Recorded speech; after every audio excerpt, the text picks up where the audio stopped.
Recommend it to the House. Thank you, sir. Speaker. I call Andrew Bailey. Thank you, Mr. Speaker.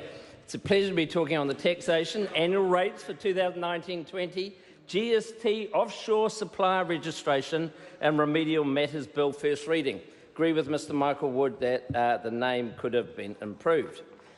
Mr Speaker, I think this is a case of quack, quack, quack.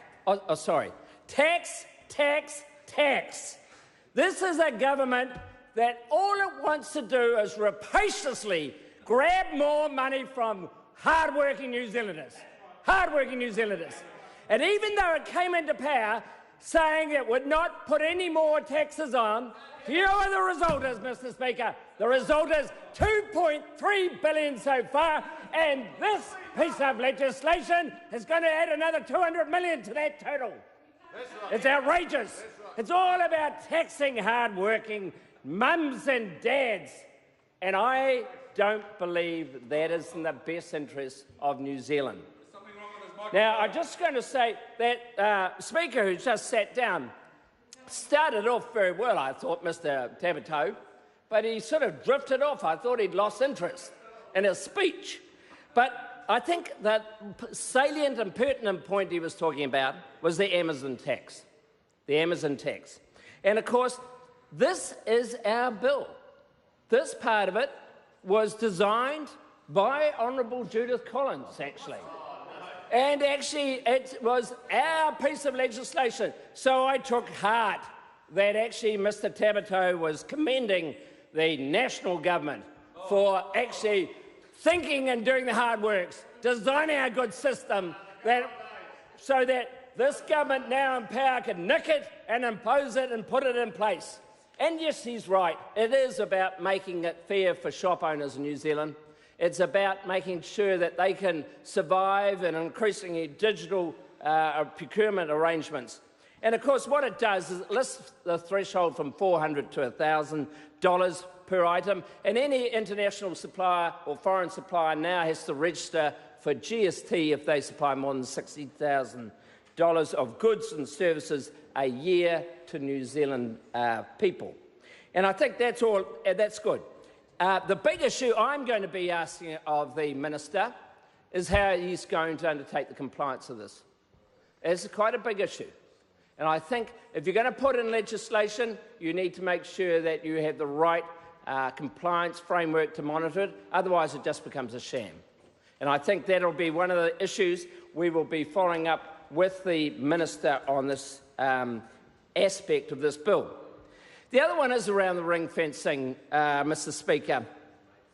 And I think as some people talked about, although some less clear than others, what the bill proposes to do is to ring fence, or i.e. stop the ability to offset tax losses against other income. And when you think about it, 40% of the housing stock in New Zealand is owned by mums and dads. 40% of the housing stock is owned by mums and dads. And what this bill does is cut to the core of it. So many of them have a house, a rental, where they have rented it out to people often more vulnerable or not in a position to buy a house.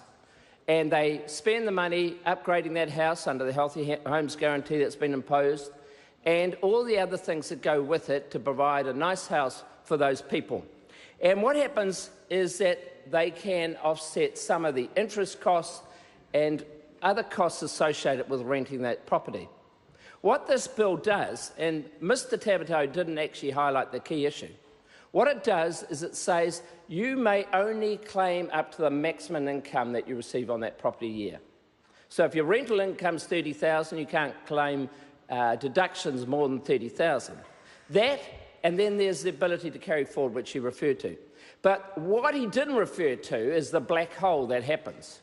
The black hole is if you don't make further profits in the future, or in fact if you sell that property in the future, that is black hole expenditure that you cannot claim back for. And what this bill is doing, it is another nail in the coffin for people wanting to rent houses to vulnerable New Zealanders. And it's interesting, I've been to a couple of property management firms in the last few months.